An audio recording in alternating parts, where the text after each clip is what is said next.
স্বাগতম। আজকের গল্পটি কেবলমাত্র প্রাপ্তবয়স্কদের জন্য। যদি আপনি 18 বছরের নিচে হয়ে থাকেন, দয়া করে এই ভিডিওটি এড়িয়ে যান। গল্পের সমস্ত চরিত্র ও ঘটনাবলী কাল্পনিক। এর সাথে বাস্তবের কোনো মিল থাকলে তা সম্পূর্ণ অনিচ্ছাকৃত ও কাকতালীয়। শুরু হচ্ছে আঁধারের ডাকের আজকের বিশেষ নিবেদন। লেখিকা তনিমা সাহার কলমে কাম তৃষ্ণা।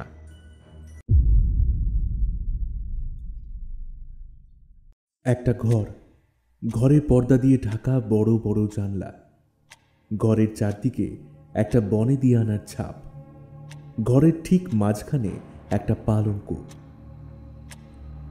গদিয়াটা সুসজ্জিত পালঙ্ক। পালঙ্কে একটি মেয়ে আধশোয়া হয়ে আছে। জানলা দিয়ে ঢাকা পর্দা চুইয়ে বাইরের রোদের কিছু ছিটে আলো ঘরের ভেতরেও আসছে।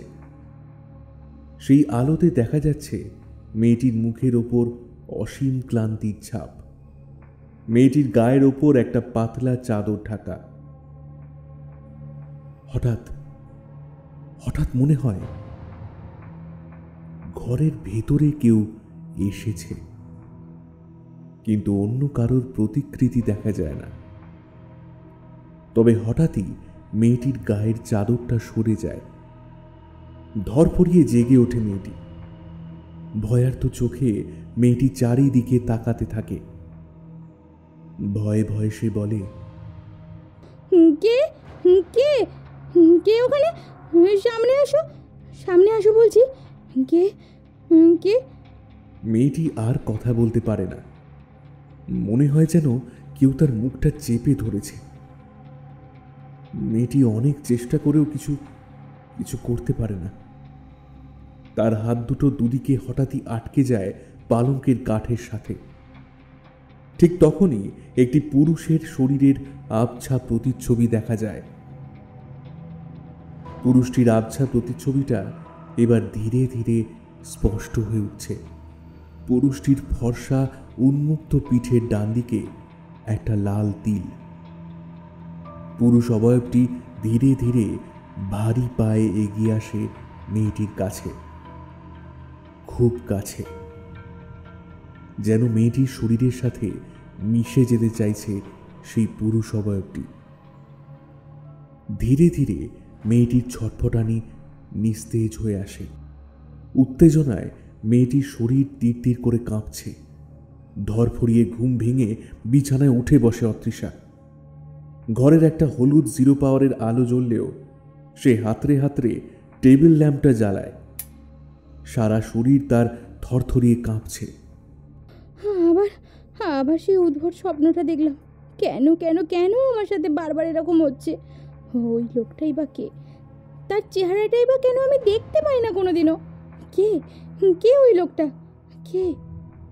মনে মনে নিজেকেই প্রশ্ন করে অতৃষা। এই অযাচিত পরিস্থিতির সম্মুখীন হয়ে অতৃষাও প্রচণ্ড হাঁপাতে থাকে। দরদর করে ঘাম ঝরে পড়ে অতৃষার ঘাড় বেয়ে। ল্যাম্পের পাশে রাখা জলের বোতলটা থেকে ঢকঢক করে জল খায় সে। বিগত কয়েকদিন ধরে প্রায় প্রতি রাতেই অতৃষা এই একই স্বপ্নটা দেখে যাচ্ছে। কিন্তু তার সাথে কেন এমন হচ্ছে সেটা সে কিছুতেই বুঝতে পারছে না। এসব কথা ভাবতে ভাবতেই অতৃষা আবার ঘুমে ঢলে পড়ে। অতৃষা এই বছর 17 পেরিয়ে 18তে পড়েছে। সপ্তাহখানেক হয়েছে অতৃষা বাড়ির থেকে খানিকটা দূরে একটা আর্টস কলেজে হোম সায়েন্স নিয়ে ভর্তি হয়েছে। অতৃষা পরদিন সকালে ঘুম থেকে উঠে আড়মোড়া ভেঙে ঘুম ঘুম চোখে মোবাইলের দিকে তাকাতেই চমকে ওঠে। সর্বনাশ! 8:30 বাজে। আজকেই প্রথম পিরিয়ড গার্গী ম্যামের। আজকে আবার নিউট্রিশনের 3য় আর 4র্থ চ্যাপ্টারের উপর টেস্ট আছে। আজকে তো বোধহয় খোদ ঈশ্বরও আমাকে বাঁচাতে পারবে না। তাড়াতাড়ি অতৃষা, তাড়াতাড়ি তাড়াতাড়ি।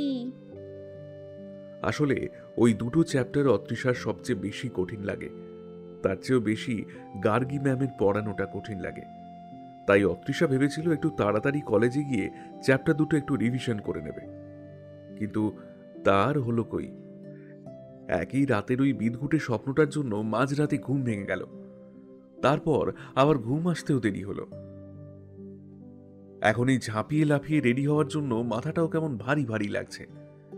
কোনো রকমে তৈরি হয়ে ঘর থেকে বেরোতেই অতৃষার দিদি সৌমিতা বলে, আরে এই মহারানী, চললি কোথায়?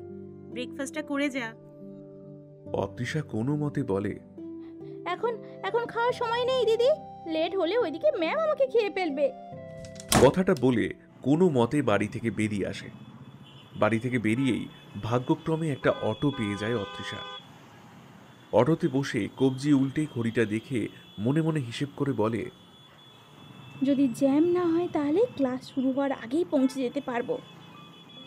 কলেজের গেটের সামনে অটো থেকে প্রায় লাফিয়ে নেমে ছুটতে ছুটতে ক্লাসে ঢুকে জোরে জোরে হাঁপাতে থাকে অতৃষা। ওই কি রে, এমন করছিস কেন? হ্যাঁ, ম্যাম চলে এসেছেন। আমি তো এখনো রিভিশন করারও সময় পেলাম না। উফ। ওরে চোখ খুলে দেখ রে। অতৃষা চোখ খুলে দেখে তার সামনে শ্রীমণি দাঁড়িয়ে সবকটা দাঁতের পাটি বার করে ফিলিপসের বিজ্ঞাপন দিয়ে যাচ্ছে। অতৃষা ঘাড় উঁচু করে শ্রীমণির পেছন দিকে উঁকি ঝুঁকি করতে করতে অবিশ্বাসের স্বরে বলে, ম্যাম কোথায়?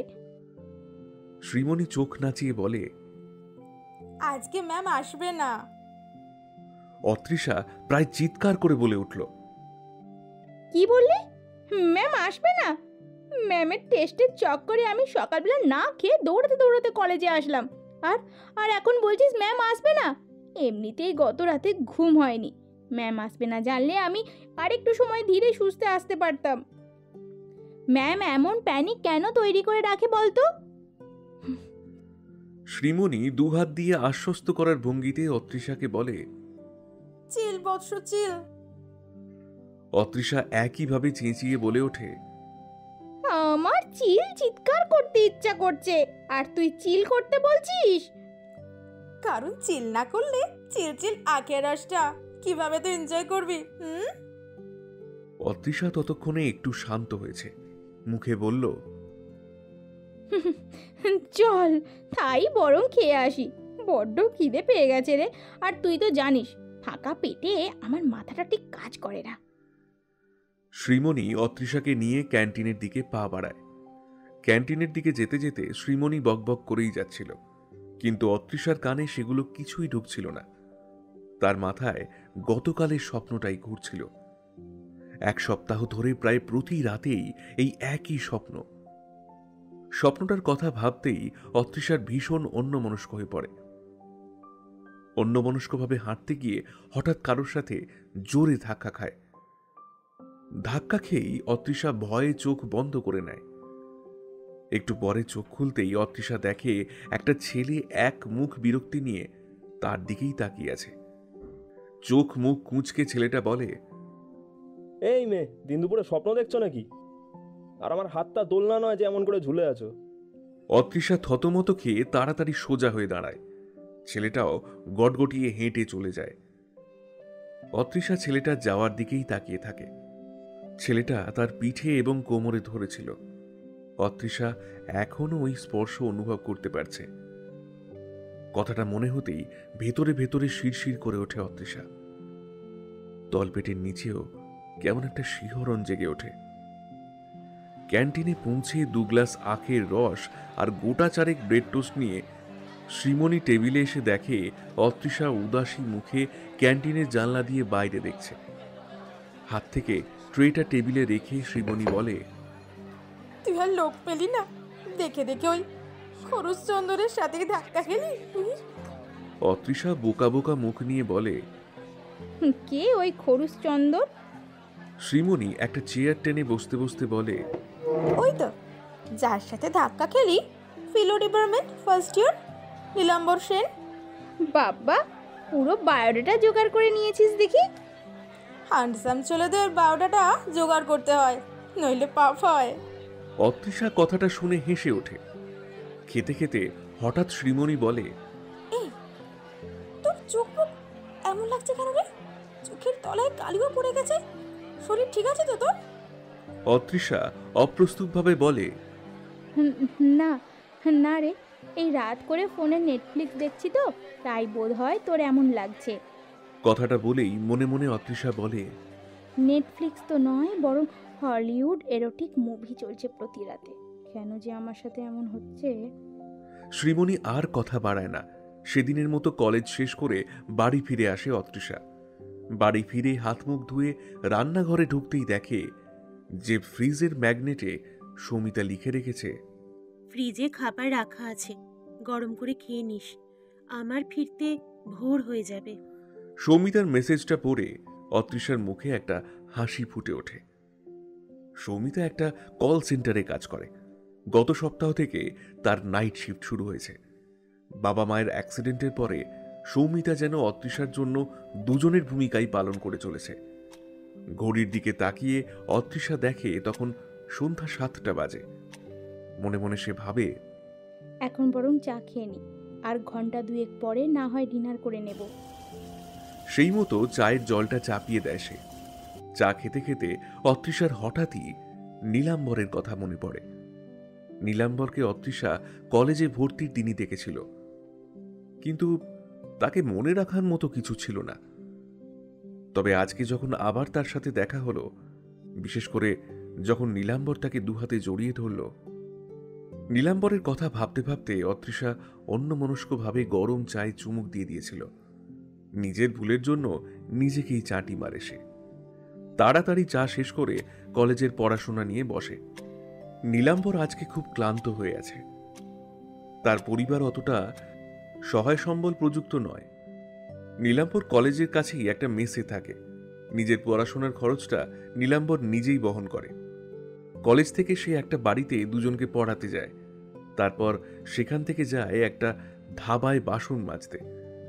এইসব করে রোজই তার মেসে পৌঁছতে রাত 11টা বেজে যায়। কিন্তু আজ ধাবাতে কাজ একটু বেশিই ছিল, তার উপর আজ ভ্যাপসা গরম পড়েছে। নীলাম্বর ব্যাগটা বিছানায় রেখে সোজা স্নান ঘরে ঢোকে।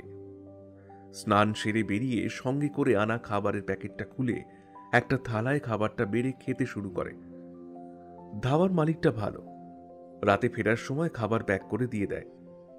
আজ এনেছে ডাল, তরকা আর রুমালি রুটি।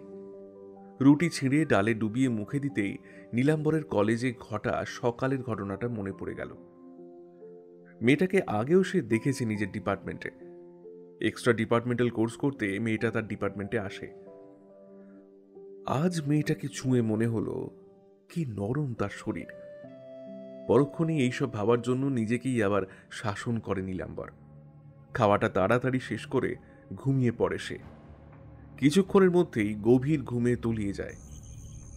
নীলাম্বর ঘুরে ফিরে আবার সেই বাড়িটার সামনেই এসে দাঁড়ালো।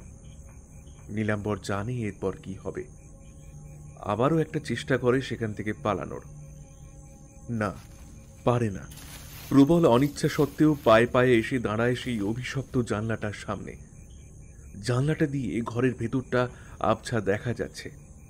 ঘরের আসবাবপত্রগুলো ঠিক বোঝা যাচ্ছে না, তবে ঘরে যে একটা পালঙ্ক আছে সেটা বোঝা যাচ্ছে স্পষ্টই। পালঙ্কটাতে বেশ বনেদি আনার ছাপ আছে।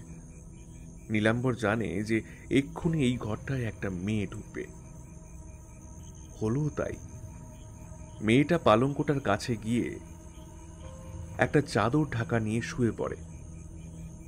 এর পরের দৃশ্যটাও নীলাম্বরের জানা। ঘরে আচমকাই একজন পুরুষ প্রবেশ করবে। হলো তাই। একটু পরেই ঘরে একজন পুরুষ প্রবেশ করল। সে এক টানে মেয়েটার শরীরের ওপর থেকে চাদরটা সরিয়ে নিল। তারপর খুলে নিল মেয়েটির পরনের পোশাক, খুলে নিল নিজের পরনের পোশাকও। মুহূর্তেই মেয়েটির হাত পালঙ্কের দুদিকে বেঁধে উঠে বসল মেয়েটির শরীরের উপর।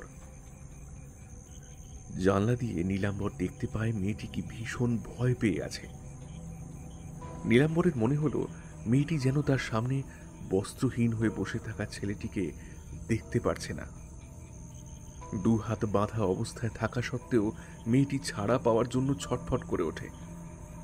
নীলাম্বর স্পষ্ট দেখতে পায় ওই ছেলেটি পালঙ্কের দুদিকে হাত বাঁধা মেয়েটির ঠোঁট দুটোকে আপ্রাণে চুষতে লাগলো। তারপর ধীরে ধীরে ছেলেটি মেয়েটির গলা, ঘাড় থেকে শুরু করে শরীরের প্রতিটি আঁজে খাঁজে হাত বুলোতে বুলোতে চুম্বন করতে লাগলো। মেয়েটি উত্তেজনায় থরথর করে কাঁপতে থাকে। মেয়েটি এতটাই উত্তেজিত হয়ে পড়ে যে তার মুখ থেকে হালকা হালকা শীতকারের শব্দ বেরিয়ে আসছে, যদিও সেই শীতকার সম্ভোগ উপভোগের শীতকার নয়। নীলাম্বর জানলার ওপারে দাঁড়িয়ে সম্পূর্ণ দৃশ্যটা দেখতে থাকে। সে যেন এই গোটা ঘটনাটা শুধু একজন দর্শক মাত্র। নীলাম্বর বুঝতে পারে মেয়েটির সাথে যা যা হচ্ছে তাতে মেয়েটির একদমই সায় নেই। নীলাম্বর দেখতে পায় যে ওই ছেলেটি মেয়েটির শরীরে সর্বত্র চুম্বন করতে করতে মেয়েটির নিম্নাঙ্গের মধ্যস্থলেও নিজের জিভ দিয়ে লেহন করতে থাকে। মেয়েটি ছটফটিয়ে উঠে ছেলেটিকে আটকাতে চেষ্টা করে, কিন্তু ছেলেটির উপস্থিতি তার সামনে স্পষ্ট না হওয়ায় মেয়েটি কিছুই করতে পারে না। নীলাম্বর দেখতে পায় মেয়েটির চোখ বেয়ে জল গড়িয়ে পড়ছে। ওদিকে ছেলেটি সেই চরম মুহূর্তে উপনীত হচ্ছে। উত্তেজনার চরম পর্যায়ে গিয়ে ছেলেটি মেয়েটির পা দুটোকে দুদিকে ছড়িয়ে নিজের উত্থিত উষ্ণ শিষ্ণ বলপূর্বক মেয়েটির সিক্ত যোনিতে প্রবেশ করাতে উদ্যমী হয়। মেয়েটি চিৎকার করে কাতরে ওঠে। নীলাম্বর এতক্ষণ পর্যন্ত সবটাই দাঁড়িয়ে দেখছিল, কিন্তু এবার আর চুপ থাকতে পারল না। শরীরের সর্বশক্তি দিয়ে চিৎকার করে বলে উঠল, না! ঘুম ভেঙে নীলাম্বর বিছানায় উঠে বসে দরদর করে ঘামতে লাগলো। সারা শরীর তার ঘামে জপজপ করছে। বিছানায় উঠে বসে সে ক্রমাগত হাঁপাতে লাগে। মনে মনে সে বলে, আবার সেই একই স্বপ্নটা দেখলাম।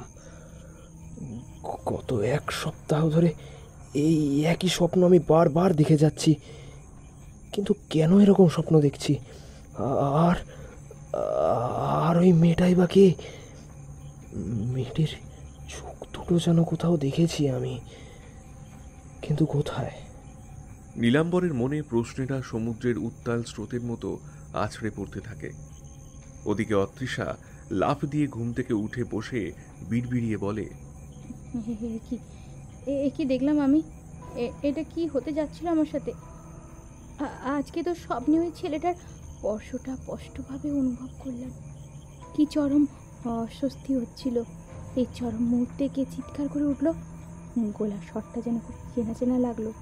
এই চিৎকার হওয়ার সাথে সাথেই তো ছেলেটা আমার শরীরের ওপর থেকে ছিটকে বাইরে বেরিয়ে গেল।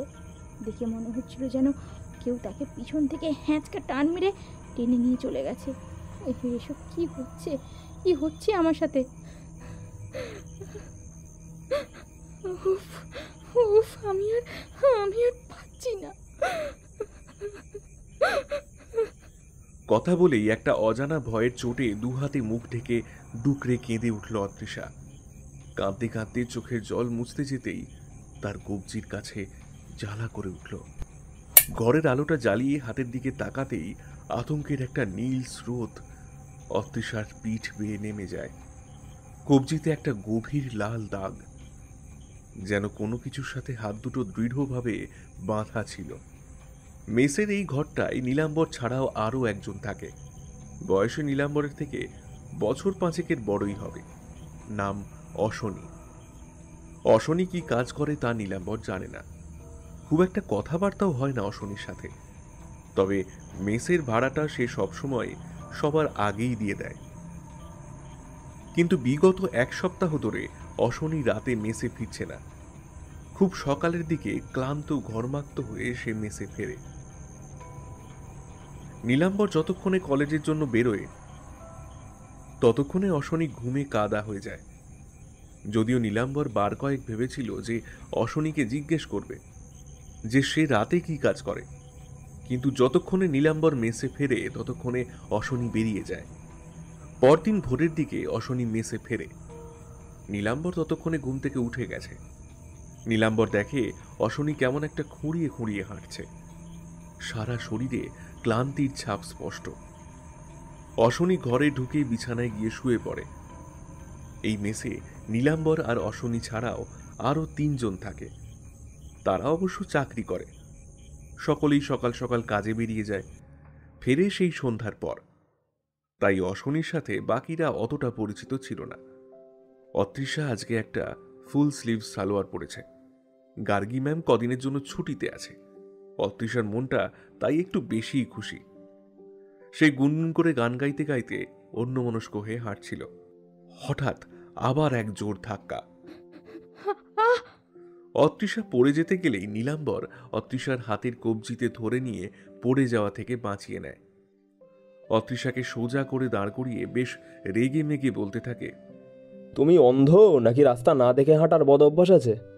সেদিনও ধাক্কা দিলে, আজও তাই। কলেজে কি ধাক্কা খেতে আসো? চোখ দুটোকে বিক্রি করে দিয়ে? নীলাম্বর হয়তো আরও কিছু কথা বলতো, কিন্তু হঠাৎ তার কানে আসে অতৃষা এক হাত দিয়ে আর এক হাতের কবজিতে ফুঁ দিচ্ছে আর ফুঁপিয়ে যাচ্ছে। ব্যাপারটা বুঝতে নীলাম্বরের কিছুক্ষণ সময় লাগলো। অতৃষাকে ফোঁপাতে দেখে নীলাম্বর একটু ঘাবড়ে যায়। তার কাছে গিয়ে বলে, খুব লাগলো বুঝি? সরি, আসলে আমি বুঝতে পারিনি যে তোমার এতটা লেগে যাবে। কিন্তু তোমাকে ওভাবে না আটকালে তো তুমি পড়ে যেতে। অতৃষা টসটসে চোখ নিয়ে নীলাম্বরের দিকে তাকাতেই নীলাম্বরের বুকের ভেতরটা ছ্যাঁক করে ওঠে। এই চোখ যে তার চেনা। এক বুক শঙ্কা নিয়ে তাড়াতাড়ি অতৃষার হাতের কবজি দুটোর দিকে তাকাতেই নীলাম্বরের মাথার ভেতরটা শূন্য হয়ে যায়। বিড়বিড়িয়ে সে বলে ওঠে, এটা কি করে সম্ভব? অতৃষা সেটা শুনতে পায় না। সে এক মনে কবজিতে ফুঁ দিয়ে যাচ্ছে।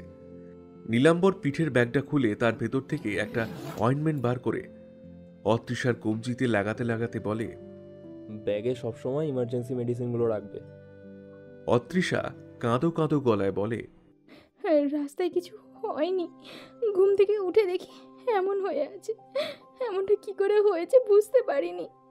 কথাটা বলেই অতৃষা বিড়বিড় করে বলে, হয়তো হয়তো জানি, আমি জানি কি করে হয়েছে। অতৃষা বিড়বিড় করে বললেও নীলাম্বর কথাটা শুনতে পায়। এবার তার কাছে ওই অদ্ভুত স্বপ্নটা কিছুটা পরিষ্কার, কিন্তু তবুও তার মনে দুটো প্রশ্ন কাঁটার মতো বিঁধে আছে। প্রথমত, ঘরের ভেতরের ওই ছেলেটা কে? আর দ্বিতীয়ত, এই সব কিছুর মধ্যে সে কি করছে? কেন তাকে প্রতি রাতে এই মেয়েটার দুর্দশার সাক্ষী হতে হয়? নীলাম্বরকে বিহ্বলভাবে তাকিয়ে থাকতে দেখে অতৃষা বলে, তোমার তো ফিলোসফি, তাই না? নিজেকে সামলে নিয়ে নীলাম্বর বলে, হ্যাঁ, তোমাকে আমি ডিপার্টমেন্টে দেখেছি। হ্যাঁ, এক্সট্রা ডিপার্টমেন্টে নিয়েছি, কিন্তু নিয়ে বুঝেছি আসলে বিষয়টা খুবই কঠিন। না, অতটাও কিছু কঠিন নয়। আমি না হয় বুঝিয়ে দেবো। সত্যি? নীলাম্বর অতৃষার দিকে তাকিয়ে দেখে যে অতৃষার ক্লান্ত মলিন মুখটা একটু ঝলমলে হয়ে ওঠে। অতৃষার দিকে তাকিয়ে নীলাম্বরের বড্ড মায়া হয়। অতৃষা বলে, নীলাম্বর, তুমি কি সবসময় ব্যাগে ওষুধ নিয়ে ঘোরো? নীলাম্বর একটু অবাক হয়ে বলে, তুমি আমার নাম জানো? অতৃষা লাজুক স্বরে বলে, হ্যাঁ, এমনই একটা ইউনিক নাম তো সবাই জানবে। তুমি আমার প্রশ্নেটা আর উত্তর দিলে না। যাকে একাই জীবনের সবটা সামনে নিয়ে চলতে হয়, তাকে তো সবসময় প্রস্তুত থাকতে হয় অতৃষা। এবার অতৃষা প্রচণ্ড অবাক হয়ে বলে, তুমিও দেখছি আমার নাম জানো? নীলাম্বর একটু হেসে বলে, জানি, কারণ নামটা যে তোমারও ভীষণ ইউনিক। কথাটা শুনে দুজনেই হেসে ওঠে। ক্লাসের দিকে যেতে যেতে অতৃষা বলে, কলেজে পিকনিক আসছো তো?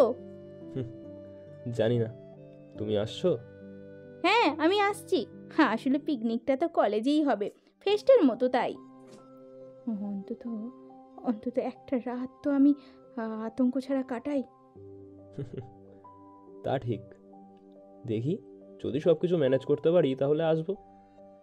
নিজের নিজের ডিপার্টমেন্টের সামনে এসে দুজন দুজনকে বিদায় জানিয়ে ঢুকে পড়ে। দুপুরের এই সময়টায় রাস্তায় কেউ থাকে না। চারিদিক রোদে খাঁ খাঁ করছে। একটা অদ্ভুত হাড় কাঁপানো নীরবতা যেন রাস্তাটার ওপরে জাঁকিয়ে বসেছে। এরকম একটা স্তব্ধ রাস্তা দিয়ে খুঁড়িয়ে খুঁড়িয়ে হেঁটে আসছে অশনি। রাস্তাটার একেবারে শেষ প্রান্তে মোড় ঘুরে গেছে। ওখানে একটা পোড়ো বাড়ি আছে। পোড়ো বাড়িটার সামনে দাঁড়িয়ে অশনি একবার চারিদিকে সতর্ক নজর বুলিয়ে ভেতরে ঢুকে পড়ে। এতক্ষণ ধরে খুঁড়িয়ে হাঁটার ফলে অশনির মুখে একটা যন্ত্রণা ফুটে উঠছে। দাঁতে দাঁত চেপে অশনি আরো একটু এগিয়ে একটা ঘরের সামনে এসে দাঁড়ায়। ঘরের ভেতরে একজন কাপালিক মেঝেতে গুঁড়ো রং দিয়ে একটা চক্রাকার কুণ্ডলি বানিয়ে তাতে বিভিন্ন প্রাণীর মরা খুলি রেখে তার উপর একটা শুকনো হাড় ঘুরিয়ে ঘুরিয়ে দুর্বোধ্যাচারণ একটা মন্ত্র আওড়ে যাচ্ছে। অশনি গিয়ে ঘরের দরজায় দাঁড়াতেই সেই কাপালিক পেছন দিকে না ঘুরেই উচ্চ গম্ভীর কণ্ঠে বলে ওঠে, তুই এই অসময়ে এখানে কেন এসেছিস?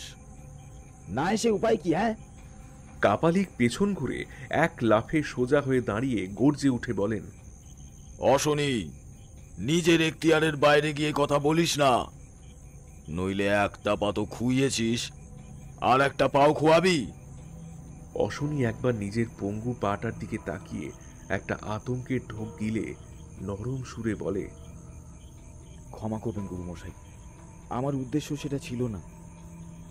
আপনি যা যা চেয়েছেন আমি আপনাকে সেটাই দিয়েছি। এমনকি নিজের নববিবাহিতা স্ত্রীকে নিজের হাতে গলা কেটে হত্যা করে তার রক্তও আপনাকে এনে দিয়েছি, শুধুমাত্র আমার একটা বাসনা পূরণের জন্য। কিন্তু কিন্তু সপ্তাহ পেরিয়ে গেল, অথচ সেই অভীষ্ট ফল আমি এখনো পেলাম না। উপরন্তু গতকাল যাও বা লক্ষ্যে পৌঁছতে যাচ্ছিলাম, ঠিক সেই সময় একটা অবাঞ্ছিত চিৎকারের জন্য লক্ষ্যের কাছে গিয়েও আমাকে ফিরে আসতে হলো। তার ক্ষতিপূরণ হিসেবে আমার একটা পাও খোয়াতে হলো। এবার আপনিই বলুন আমার কি করণীয় গুরু ঠাকুর? অশনির কথা শুনে কাপালিকেরও গলার স্বর একটু নরম হলো। তিনি বললেন, আমি প্রতি রাতে তোকে সূক্ষ্ম শরীরে ওই মেয়েটার স্বপ্নে পাঠাচ্ছি। মেয়েটাকেও স্বপ্নের ভেতরে জোর করে একটা ঘরের ভেতরে আটকে রাখছি। 1 সপ্তাহ ধরে এটাই করে যাচ্ছি আমি, শুধু তোর জন্য, যাতে তুই তোর পরিতৃপ্তি লাভ করিস। আর তুই তো তোর অভীষ্ট সিদ্ধ করতেই পারছিস না। অশনি সেটা শুনে বলে, এই অভীষ্ট সাধনের জন্যই তো আপনাকে মেয়েটার অন্তর্বাস এনে দিয়েছিলাম তার মাথার চুল। যেদিন প্রথম মেয়েটাকে রাস্তায় পার হতে দেখেছিলাম, সেদিনই মেয়েটাকে দেখে আমি মোহিত হয়ে গিয়েছিলাম। তাকে প্রতি রাতে ভোগ করার জন্য আমি মরিয়া হয়ে উঠেছিলাম। তাই তো তার পিছু পিছু গিয়ে তার বাড়ি চিনে এসেছিলাম এবং কত কাঠখড় পুড়িয়ে জিনিসগুলো আপনার কাছে এনে দিয়েছিলাম, কারণ আমি জানতাম যে আমি যা চাইছি তা একমাত্র আপনিই আমাকে পাইয়ে দিতে পারেন। আর এই প্রাপ্তির জন্য আমি যে কোনো মূল্য দিতেও প্রস্তুত ছিলাম। কাপালিক গম্ভীর কণ্ঠে বলেন, সে তো না হয় বুঝলাম, কিন্তু আমি যেটা বুঝতে পারছি না সেটা হলো তোর প্রাপ্তির পথে কে বাধা হয়ে দাঁড়াচ্ছে। আমার মনে হচ্ছে অন্য কোনো শক্তি মেয়েটাকে রক্ষা করছে। সেই রক্ষা কবচের জন্যই তুই যখন তোর চরম প্রাপ্তির মুখে ছিলিস তখনও সেটা ভোগ করতে পারিসনি, এবং তার ফলেই তোর এই অবস্থা হয়েছে। সে কি গুরু ঠাকুর, আপনি থাকতে এমনটা কি করে সম্ভব? পৃথিবীতে এমন অনেক শক্তি থাকে যাকে আমরা চিনে উঠতে পারি না, কিন্তু চিনতে পারি না বলেই কি তারা থাকে না? এমনটা নয়। তুই যা, আমি দেখছি কি করা যায়। কলেজে আজ ক্লাসে একেবারেই মন নেই নীলাম্বরের। থেকেই শুধু অতৃষার চেহারাটাই মনে আসছে। সে কিছুতেই বুঝতে পারছে না যে অতৃষার সাথে তার কিসের সংযোগ রয়েছে, কেন সে অতৃষার প্রতি এতটা আকর্ষণ অনুভব করছে। সবচেয়ে বড় প্রশ্ন, কেন প্রতি রাতে স্বপ্নে সে অতৃষাকে ওই ঘরটায় ওই রকম অবস্থায় দেখছে। কথাগুলো ভাবতে ভাবতে নীলাম্বরের মাথাটা টনটন করে ওঠে। সে ক্লাস থেকে বেরিয়ে আসে। ডিপার্টমেন্টের বাইরে পা রাখতেই সে দূরে অতৃষাকে দাঁড়িয়ে থাকতে দেখে। তবে অতৃষার দিকে না তাকিয়ে সে দ্রুত পা চালিয়ে কলেজ থেকে বেরিয়ে যায়। অতৃষার ক্লাস করতে মন চাইছিল না। এমনিতেও আগামীকাল কলেজ ফেস্ট পিকনিক হবে। কলেজে এমনিতেই একটা ছুটি ছুটি ভাব হয়ে আছে। কারোর যেন ক্লাসে মন নেই, না ছাত্রছাত্রীদের না প্রফেসরদের। তাই অতৃষাও ভাবল যে এই বেলা বরং বাড়ি ফিরে যাই। গতকাল আর সেই ভয়ঙ্কর স্বপ্নটা দেখেনি সে। আজ হয়তো কলেজেই আসতো না অতৃষা, কিন্তু তবুও এলো। কারণটা অবশ্যই নীলাম্বর। কি যেন একটা ব্যাপার আছে এই ছেলেটার মধ্যে। সেই প্রথম দিন থেকেই তাকে দেখলে একটা অবিচ্যুত আকর্ষণ অনুভব করে অতৃষা। বিগত সপ্তাহ থেকে সে যে আতঙ্কে ছিল সেটা নীলাম্বরের সাথে কথা বলতেই যেন হুশ করে কেটে গেছে। গতকাল তো ভালো করে ঘুমোতেও পেরেছে সে। কথাগুলো ভাবতে ভাবতেই মুখ তুলে সামনে তাকাতেই অতৃষা দেখতে পায় নীলাম্বর কলেজ থেকে বেরিয়ে পড়ছে। হাত তুলে ডাক দিতে গিয়েও থেমে যায় সে। সৌমিতা সবসময় বলে, বনু, কাউকে পেছন থেকে ডাকবি না, অমঙ্গল হয়। সৌমিতার সাথে অতৃষার সম্পর্কটা ভীষণ মসৃণ। অতৃষার যখন 16 বছর বয়স তখন সৌমিতার জন্য একটা বিয়ের সম্বন্ধ এসেছিল। সৌমিতাদের বাবা মা তখনও বেঁচে। ছেলের নাম অশনি সমাদ্দার। একটি রাষ্ট্রায়ত্ত ব্যাংকে অশনি ম্যানেজার পোস্টে কর্মরত ছিল। অতৃষা সে সময় মাসির বাড়ি বেড়াতে গিয়েছিল। অশনি যখন এসেছিল তখন সৌমিতার তার ব্যবহারটা একটু অদ্ভুত লেগেছিল। কারণ অশনি সৌমিতাকে ঘুরিয়ে ফিরিয়ে শুধু অতৃষার কথাই জিজ্ঞেস করছিল। সৌমিতার মা বাবারও বিষয়টা দৃষ্টিকটু লাগে। সম্বন্ধটা ওরা আর এগোয়নি। কিন্তু আশ্চর্যজনকভাবে সৌমিতার সাথে অশনির বিয়ের প্রস্তাব নাকচ করার 15 দিনের মধ্যেই একটা অ্যাক্সিডেন্টে সৌমিতাদের বাবা মা মারা যায়। অশনি আজ কোথাও বেরোয়নি। কাপালি গুরু ঠাকুর বলেছেন যে যদি আবারও অতৃষার স্বপ্নের ভেতরে গিয়ে তার সম্ভোগ করার সময় একইভাবে বাধাপ্রাপ্ত হয় তাহলে তার আরো বড় ক্ষতি হতে পারে। অতৃষা নামটা মনে হতেই অশনির ঠোঁট দুটো কামের আগুনে উত্তপ্ত হয়ে ওঠে। প্রথমবার অতৃষাকে ছবিতে দেখেই অশনির মাথা ঘুরে গিয়েছিল। তখন থেকেই অতৃষার শরীরটাকে ভোগ করার কাম লালসা তার মধ্যে জেগে উঠেছিল। তারপর মরা নদী দিয়ে অনেক জল গড়িয়েছে। কাপালি গুরু ঠাকুরের পরামর্শে সে গ্রামের এক হতদরিদ্র মেয়েকে বিয়ে করে, কিন্তু সেই মেয়েটির শরীরকে সে স্পর্শও করে না। কাল রাত্রির চতুর্থ প্রহরেই কাপালিকের পরামর্শে মেয়েটির গলা কেটে তার বলি দেয়। অশনি নিজের সবকিছু উৎসর্গ করে দিয়েছে কাপালিকের চরণে, এমনকি নিজের বাবা মাকেও নিজের হাতে হত্যা করেছে শুধুমাত্র অতৃষাকে প্রতি রাতে ভোগ করার জন্য। কিন্তু এত কিছু করেও সে তার লক্ষ্য প্রাপ্তি করতে পারছে না। অশনি একটা চরম আক্রোশে ফুঁসতে থাকে। আজ কলেজ পিকনিকের জন্য কোনো ক্লাস হবে না। পিকনিক ফেস্ট শুরু হবে সকাল 11টা থেকে। শ্রীমণি বলেছিল আজ একটু আগে বেরোতে।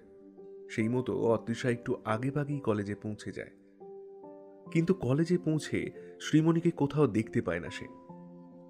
মনটা একটু খারাপ হয়ে যায় তার। তাই ক্যান্টিনের দিকে পা বাড়ায়। ক্যান্টিনে ঢুকতেই অতৃষার মুখে একটা চওড়া হাসি ফুটে ওঠে। নীলাম্বর ক্যান্টিনে বসে চা খাচ্ছিল। উচ্ছ্বসিত হয়ে অতৃষা নীলাম্বরের পাশের চেয়ারটায় বসে বলে, আরে ওয়াও, তুমি তো আসবে সেটা জানাওনি। চায়ের কাপটা নামিয়ে রেখে নীলাম্বর বলে, কেন, আমার আসাটা উচিত হয়নি? আরে না না, তুমি এসেছো ভালোই হয়েছে। আমি তো একা পড়ে যাচ্ছিলাম। শ্রীমণিটাও যে কেন এলো না কে জানে। নীলাম্বর ফিক করে হেসে বলে, আরে আমি তো মজা করছিলাম, আমি পিকনিকের ম্যানেজমেন্ট টিমে আছি। মুখে এটা বললেও আসল কথা হলো নীলাম্বর শত চেষ্টা করেও অতৃষাকে এড়িয়ে যেতে পারছে না। তাই ইচ্ছে করেই পিকনিক ম্যানেজমেন্ট টিমে নিজের নাম লিখেছিল। ফেস্ট শুরু হতে হতে প্রায় দুপুর 12টা হয়ে যায়। শ্রীমণি এসেছিল 12টার কিছু পরে। সঙ্গে ছিল একজন ছেলে। অতৃষা জানতে পারে যে ছেলেটা শ্রীমণির বয়ফ্রেন্ড। অতৃষা বুঝতে পারে যে আজকে সারাটা দিন তার সম্পূর্ণ বেকার যাবে। ফেস্ট শুরু হলো। অতৃষা মুখটা বেজার করে অন্যদিকে তাকিয়ে বসেছিল। শ্রীমণি তার বয়ফ্রেন্ডের সাথে ব্যস্ত। কি হলো, এমন মুখটা বেঁকে তেরে বসে আছো কেন? নীলাম্বরের গলা শুনে মুখ ঘুরিয়ে অতৃষা দেখে নীলাম্বর পিটপিট করে হাসছে। অতৃষাও একটা মিষ্টি হাসি দিয়ে বলে, এই বোর হলে যা হয়। এখন আমি চলে এসেছি, আর বোর হবে না। চলো ওদিকে গিয়ে বসি। উফ, ওদিকে কি সাংঘাতিক আওয়াজ হচ্ছে, নিজের গলা নিজেই যেন শুনতে পাচ্ছি না। ঠিক বলেছ। এরপর ফেস্টের পুরো সময়টা অতৃষার বেশ ভালো কাটে। রাতে পিকনিকের সময় যখন সবাই নাচছে, তখন নীলাম্বর সবার থেকে বাঁচিয়ে অতৃষাকে নিয়ে মাঠের দিকে বসে। নীলাম্বর বলে, কি হয়েছে অতৃষা? তোমার কি কোনো অসুবিধা হচ্ছে? অতৃষা কাঁপা কাঁপা গলায় বলে, নীলাম্বর, নীলাম্বর, তোমাকে যদি আমি কিছু একটা বলি তাহলে তুমি হাসবে না তো? না না, হাসবো কেন? আমায় আমায় ভয় করে, আমার ঘুমাতে ভয় করে, ঘুমিয়ে পড়লেই। কথাটা শেষ করার আগেই অতৃষা ভয়ে শিউরে ওঠে। নীলাম্বর এক হাত বাড়িয়ে অতৃষাকে জড়িয়ে ধরে। অতৃষা নীলাম্বরের বুকে মাথা রেখে ফুঁপিয়ে ওঠে। জানো নীলাম্বর, গত 10 দিন ধরে এমন একটা ভয়ঙ্কর স্বপ্ন দেখছি যে প্রতি রাতে আমার আতঙ্কে ঘুম ভেঙে যায়। একটা ঘরে কেউ একজন খাটের সাথে বেঁধে রেখেছে আমায়। তারপরে ঘরে কেউ একজন এসে, আমি তাকে স্পষ্টভাবে দেখতে পাই না। আতঙ্কে আমার হাত পা থরথরিয়ে কাঁপে। তারপর আমি একটুকু ঘুমোতে পারি না। দিদিকেও কিছু বলতে পারছি না, কাউকে কিছু বলতে পারছি না।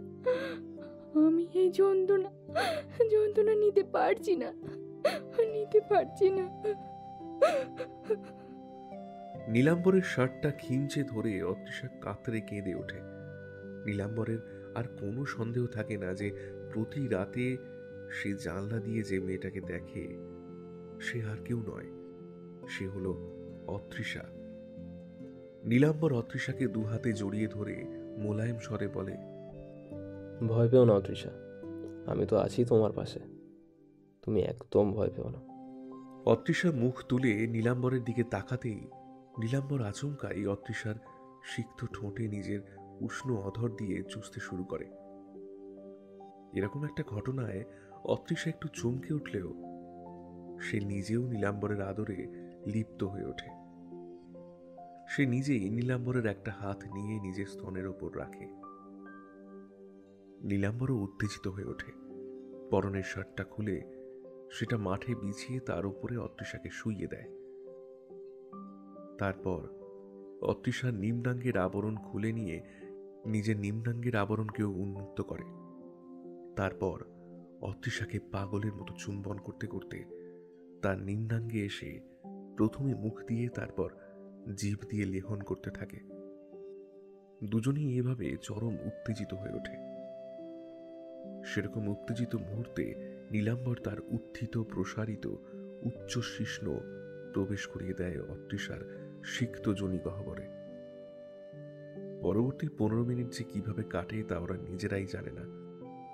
15 মিনিট পরে দুজনেই শ্বেত স্নানে সিক্ত তৃপ্ত হয়ে মাঠেই শুয়ে জোরে জোরে হাঁপাতে থাকে। একটু শান্ত সুস্থির হয়ে অতৃষা উঠে বসে নিজের জামা কাপড় ঠিক করে নেয়। নীলাম্বর ময়লা শার্টটা গায়ে জড়িয়ে নেয়। অতৃষা সেটা দেখে বলে, ওটা যে মাঠের ধুলোয় নোংরা হয়ে গেছে। নীলাম্বর অতৃষার কপালে একটা চুমু খেয়ে বলে, তাতে কি, ওতে যে তোমার গন্ধ মেখে আছে। অতৃষা লাজুক মুখে হেসে ওঠে। আজ অনেকদিন পর অতৃষার বেশ স্বস্তি লাগছে, আর ভয় করছে না। নীলাম্বর তাকে বাড়ি পৌঁছে দিয়ে গিয়েছিল। সৌমিতা আজ বাড়িতেই ছিল। নীলাম্বরকে দেখে একটু অবাক হলেও মুখে কিছু প্রকাশ করে না। নীলাম্বর মেসে ফিরতে ফিরতে মনে মনে ভাবে, তুমি একদম ভয় পেও না অতৃষা, তোমার নীলাম্বর তোমার পাশেই থাকবে, ওই লোকটাকে তোমার কাছে ঘেঁচতে দেবে না। অতৃষা নীলাম্বরের সাথে কাটানো সময়ে তার আদর করা, তার সাথে শারীরিক মিলনের সুখস্মৃতির কথা, তার প্রতিটা আদরের প্রতিটা স্পর্শের উষ্ণতার কথা ভাবতে ভাবতেই ঘুমিয়ে পড়ে। কিন্তু ঘুমিয়ে পড়ার কিছুক্ষণের মধ্যেই সেই একই স্বপ্ন দেখতে শুরু করে অতৃষা। সেই একইভাবে পালঙ্কের ওপর হাত বাঁধা অবস্থায় শুয়ে থাকা, পর্দা দিয়ে ঢাকা ঘর, সেই একইভাবে আবছা অদৃশ্য কেউ তার সাথে শারীরিক সঙ্গমে লিপ্ত হওয়ার চেষ্টা করছে। আতঙ্কে ছটফট করে ওঠে অতৃষা। আজ নীলাম্বর তৈরি হয়েছিল। স্বপ্নের ভেতরে যখনই লোকটা ঘরে প্রবেশ করলো, ঠিক তখনই নীলাম্বর জানলা ভেঙে ঘরে ঢুকে এক টানে পর্দা সরিয়ে নিল। সঙ্গে সঙ্গে ঘরটা আলোয় আলোকিত হয়ে উঠল। সেই আলোয় লোকটার চেহারা স্পষ্ট হয়ে উঠল। অতৃষাও দেখতে পেল লোকটাকে। নীলাম্বর প্রচণ্ড অবাক হয়ে গেল। অশনি, তুমি? তাহলে তুমি প্রতি রাতে অতৃষার সাথে এমন অপকর্ম করার অপচেষ্টা করতে? অশনি আলোর মধ্যে এসে ছটফট করে উঠল, যেন আলোর প্রতিটা রশ্মি তার গায়ে হুলের মতো ফুটছে। নীলাম্বর আর একটুকুও দেরি না করে পাশে পড়ে থাকা একটা লাঠি দিয়ে জোরে অশনির পিঠে আঘাত করে। অশনি প্রচণ্ড চিৎকার করতে করতে ঘর থেকে বেরিয়ে যায়।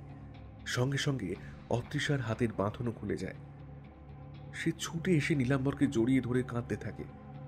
নীলাম্বর পরম স্নেহে অতৃষার মাথায় হাত বুলিয়ে দিতে দিতে বলে, আর ভয় নেই অতৃষা, আমি তো আছি, তুমি এবার ঘুমাও। ওদিকে কাপালিকের পায়ের কাছে অশনি ছটফট করতে করতে কাতরাতে কাতরাতে বলে, গুরু ঠাকুর, এসব কি হচ্ছে? কি যন্ত্রণা! গুরু ঠাকুর, গুরু ঠাকুর, বাঁচান আমাকে, আমাকে বাঁচান!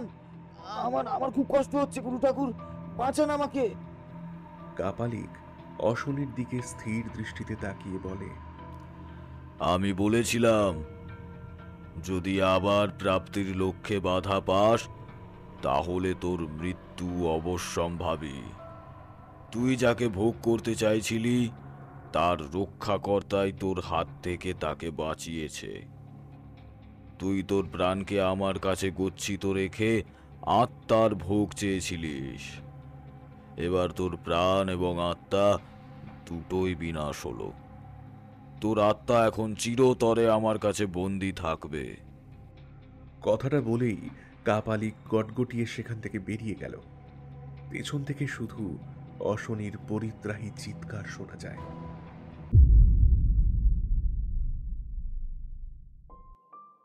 এতক্ষণ আপনারা শুনছিলেন লেখিকা তনিমা সাহার কলমে কামতৃষ্ণা।